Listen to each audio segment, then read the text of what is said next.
Hello అందరికీ welcome back to our channel. ఈరోజు మన గార్డెన్లో ఒక సూపర్ డూపర్ హార్వెస్ట్ చూసేద్దాం.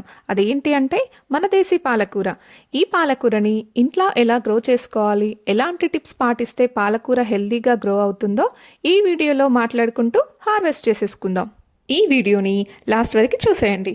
నేను ఎంత పాలకూరని హార్వెస్ట్ చేశానో ఏంటో అనేది చూపిస్తాను.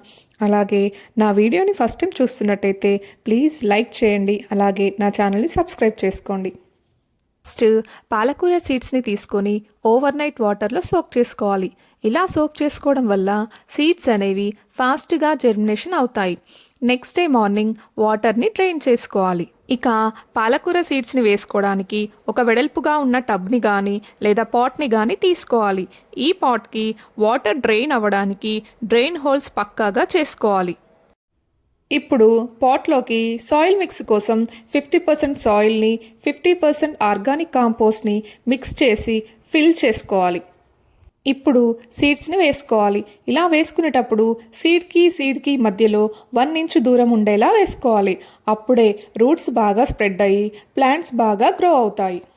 సీడ్స్ని సాయిల్లో వేశాక ఒక థిన్ లేయర్ సాయిల్ని సీడ్స్ కనిపించకుండా స్ప్రెడ్ చేసుకొని వాటర్ని స్ప్రే చేసుకోవాలి. ఇప్పుడు ఆ పాట్ని ఎక్కడైనా సెమీ షేడెడ్ ప్లేస్లో పెట్టుకోవాలి. సాయిల్ డ్రై అవ్వకుండా వాటర్ని స్ప్రే చేస్తూ ఉండాలి. 3-4 రోజుల్లో సీడ్స్ అనేవి జెర్మినేషన్ కూడా అవుతాయి.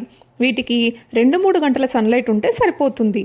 10 రోజుల్లో కొత్త లీవ్స్ కూడా రావడం స్టార్ట్ అవుతాయి. ఇప్పుడు నేను హార్వెస్ట్ చేస్తున్నది 28 డేస్లో గ్రో అయిన పాలకూర. చూస్తున్నారు కదా ఒక్క పాట్లో ఎంత వచ్చిందో. నెక్స్ట్ హార్వెస్ట్కి ఇంకొక బ్యాగ్ కూడా రెడీగా ఉంది. ఆ రోజు మరిన్ని టిప్స్ మీతో షేర్ చేసుకుంటాను. Thank you for watching. Bye.